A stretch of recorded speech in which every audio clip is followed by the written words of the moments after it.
Assalamualaikum warahmatullahi wabarakatuh.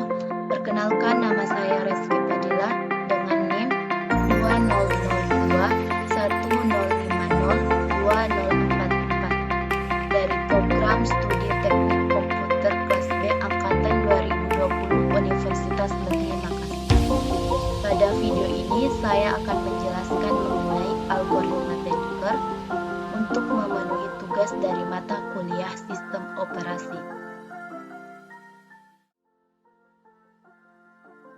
Adapun definisi dari algoritma Benker yaitu algoritma Benker adalah algoritma yang digunakan untuk menghindari sebuah deadlock atau kebutuhan dan alokasi sumber daya. Didirikan oleh Edgar Dijkstra. Adapun alasan dibalik nama algoritma Benker adalah karena banyak digunakan dalam sistem perbankan. Algoritma Benker dapat membantu mengidentifikasi apakah pinjaman harus diberikan atau tidak. Kemudian algoritma Benker menggambarkan beberapa hal sebagai berikut. Yang pertama, adanya safe state atau kondisi aman dan unsafe state atau kondisi tidak aman. Kedua, digambarkan sebagai seorang banker yang memberi pinjaman ke sekelompok peminjam. Ketiga, setiap peminjam memiliki batas pinjaman maksimum dan pengembalian wajib tepat waktu. Keempat, peminjaman secara bertahap, dan banker memastikan bahwa dana selalu tersedia bagi peminjam yang lainnya atau safe state. Safe state atau kondisi aman.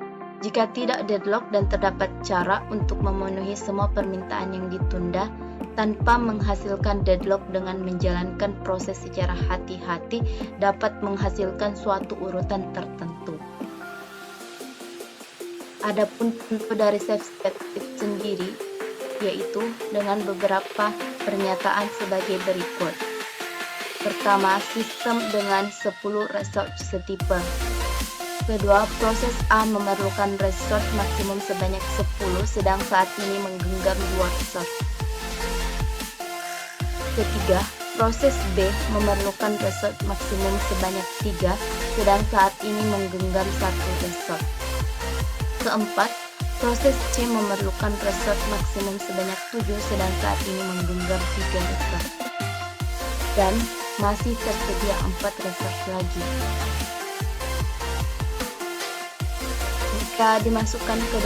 Jika pernyataan contoh safe state tadi dimasukkan ke dalam sebuah tabel, maka tabelnya seperti pada gambar tersebut,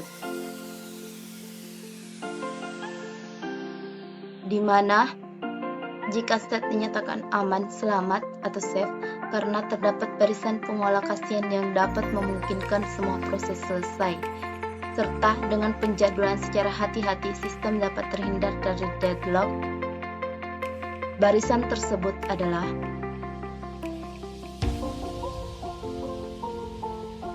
untuk solusi dari contoh safe state itu sendiri memerlukan 3 langkah. Yang pertama, langkah pertama yaitu mengalokasikan sumber daya ke proses C.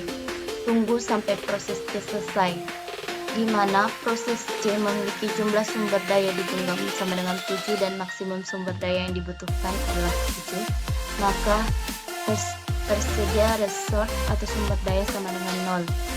Kemudian setelah proses C selesai akan menjadi di mana proses C memiliki jumlah sumber daya digenggam sama dengan 0 dan maksimum sumber daya yang dibutuhkannya tidak ada.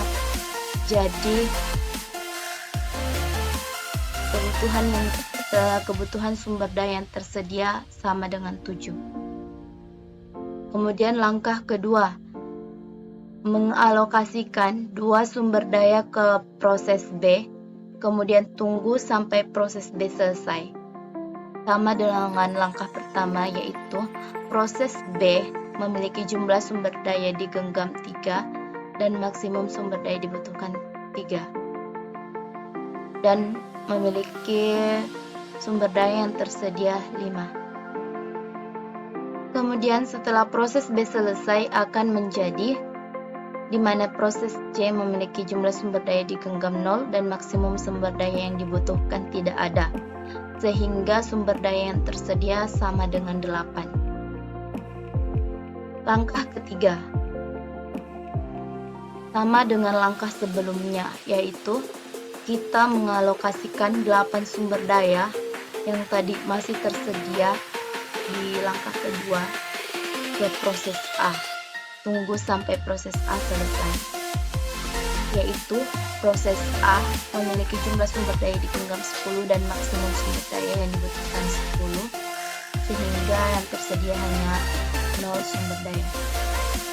Kemudian setelah proses A selesai akan menjadi di mana seluruh proses A, B, dan C memiliki jumlah sumber daya digenggam 0 dan maksimum sumber daya yang dibutuhkan tidak ada, maka sehingga resort yang tersedia sama dengan 10. Jadi, ketiga proses dengan penjadwalan harus dilakukan dengan penjadwalan yang hati-hati sehingga dapat menyelesaikan proses mereka dengan sempurna. Kemudian bagian unsafe state atau kondisi tidak aman. State tak aman, unsafe state, yaitu jika tidak terdapat cara untuk memenuhi semua permintaan yang saat ini ditunda dengan menjalankan proses-proses dengan suatu urutan. Adapun contoh state yang akan digunakan yaitu sama dengan contoh safe state sebelumnya, tapi dapat berubah menjadi tidak aman apabila alokasi resource tidak terkendali. Kalian dapat lihat tabel dari contoh unsafe state sama dengan contoh safe state. Kemudian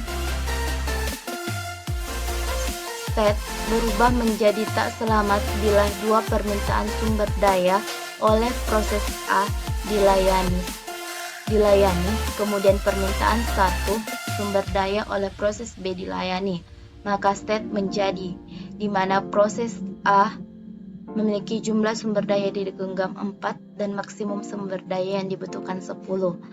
Proses B memiliki jumlah sumber daya digenggam 2 dan maksimum sumber daya yang dibutuhkan 3. Dan proses C memiliki jumlah sumber daya digenggam 3 dan maksimum sumber daya yang dibutuhkan 7 dan masih tersedia 1 sumber daya. Adapun cara penyelesaiannya yaitu pertama, mengalokasikan 1 sumber daya ke proses B. Tunggu sampai proses B selesai. Di mana proses B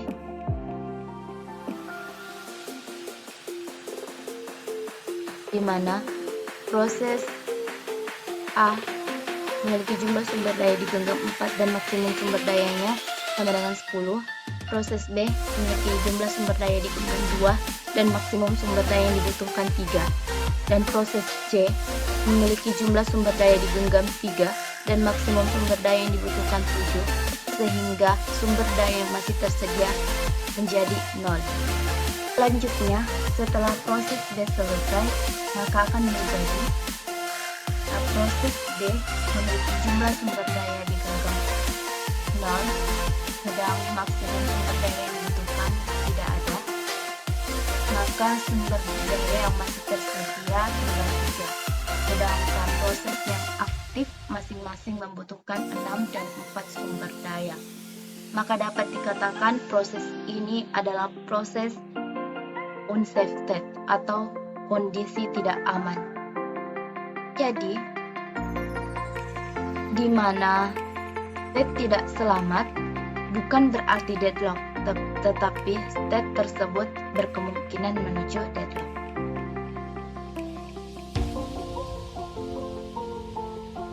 Adapun algoritma Bankir yaitu pertama, tersedia jumlah sumber daya atau dana yang tersedia.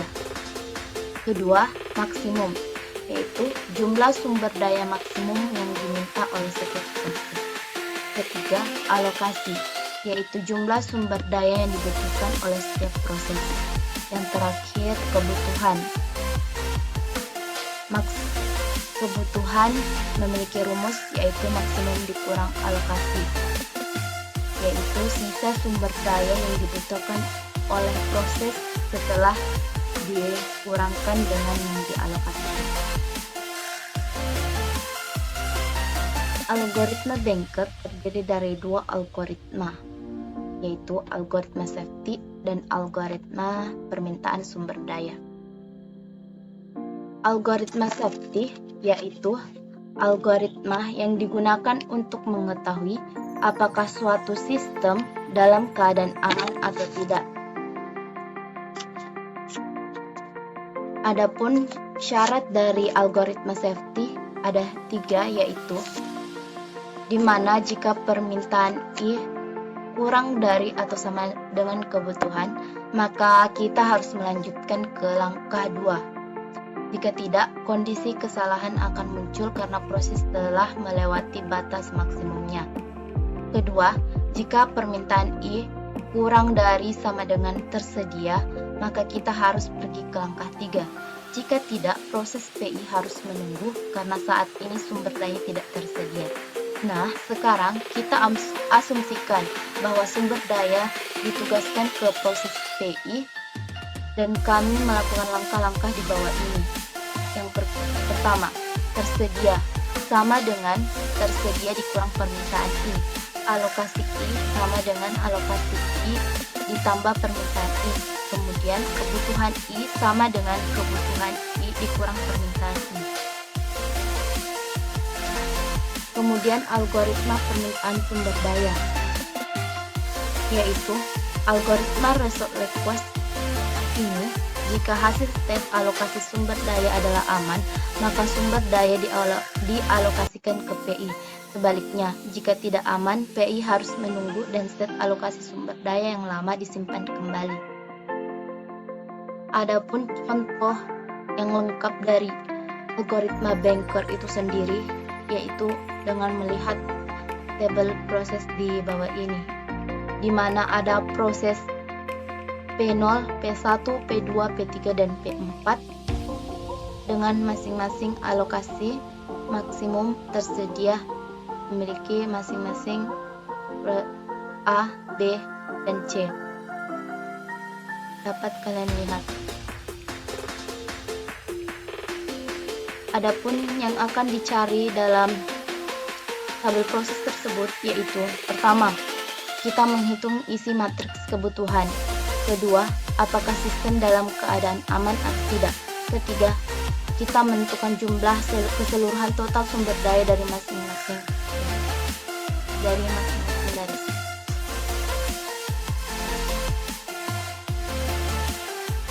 Solusi dari nomor 1. Isi dari matriks kebutuhan dapat dihitung dengan menggunakan rumus di bawah ini, yaitu kebutuhan sama dengan maksimum dikurang alokasi, sehingga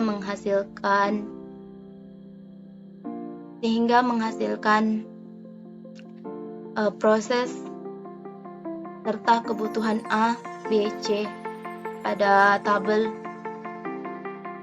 tersebut, di mana PO memiliki kebutuhan A3, B2, dan C sama dengan 1. Proses P1 memiliki kebutuhan A sama dengan 1, kebutuhan B sama dengan 1, dan kebutuhan C sama dengan 0. Dan P2 memiliki kebutuhan A sama dengan 5, kebutuhan B sama dengan 0, dan kebutuhan C sama dengan 1. Dan proses P3 memiliki kebutuhan AC, kebutuhan A7, kebutuhan B3, dan kebutuhan C3. Sedang proses P4 itu sendiri memiliki kebutuhan A0, kebutuhan B0, dan kebutuhan C-nya 0. Adapun solusi nomor 2, yaitu sekarang memeriksa apakah keadaan aman atau tidak. Adapun sequence atau urutan amannya yaitu pertama kita memeriksa proses 0 di mana kebutuhan sama dengan 3, 2, 1 dan tersedia sama dengan kebutuhan 2, kebutuhan 1, kebutuhan 2 membutuhkan. Karena tersedia bernilai salah, jadi sistem akan bergerak untuk proses selanjutnya, yaitu untuk proses P1 memiliki kebutuhan sama dengan 1, 1, 0 dan tersedia sama dengan 2, 1, 0 membutuhkan. Karena yang tersedia bernilai true atau benar, maka permintaan P1 dikabulkan. Adapun rumus tersedia sama dengan tersedia ditambah alokasi, di mana 2 ditambah 2 sama dengan 4, 1 ditambah 1 sama dengan 2, 0 ditambah 2 sama dengan 2, sehingga menghasilkan 4, 2, 2. Nah, ini baru tersedia. Kemudian melanjutkan ke proses selanjutnya, yaitu untuk proses P2. Memeriksa proses P2 di mana kebutuhan sama dengan 5, 0, 1 dan tersedia sama dengan 4, 2, 2 membutuhkan. Karena tersedia tidak ada atau sama dengan salah, maka sistem akan bergerak untuk proses selanjutnya. Kemudian kembali ke proses P0, yaitu pengecekan kembali proses P0 karena untuk proses P3 sudah tersedia, maka dilanjutkan untuk proses P0. Adapun kebutuhannya sama dengan 3, 2, 1 dan yang tersedia sama dengan 9, 5, 5 membutuhkan. Karena keseluruhan sudah tersedia atau bernilai benar, jadi permintaan akan diberikan ke P0. Sehingga dapat disimpulkan urutan aman dari setiap proses, yaitu P1, P4, P2, P3 ke P0.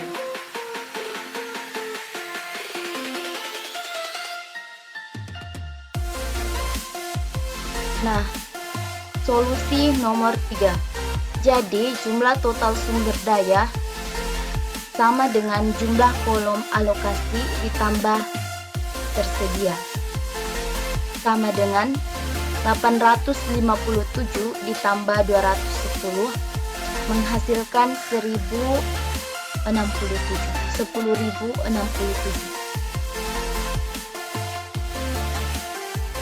Dari banyak kelebihan dari algoritma Banker juga memiliki beberapa kelemahan diantaranya yaitu: pertama, sulit mengetahui seluruh resource yang dibutuhkan proses pada awal eksekusi. Kedua, jumlah proses yang tidak tetap dan berubah-ubah, mulai dari user yang login hingga logout. Ketiga, resource yang tadinya tersedia dapat saja menjadi tidak tersedia kembali. Keempat, proses-proses yang dieksekusi haruslah tidak dibatasi oleh kebutuhan sinkronisasi antar proses. Kelima, algoritma Banker menghendaki memberikan semua permintaan selama waktu yang tak berhenti. Sekian dari penjelasan materi algoritma Banker yang saya paparkan. Semoga dapat bermanfaat. Terima kasih.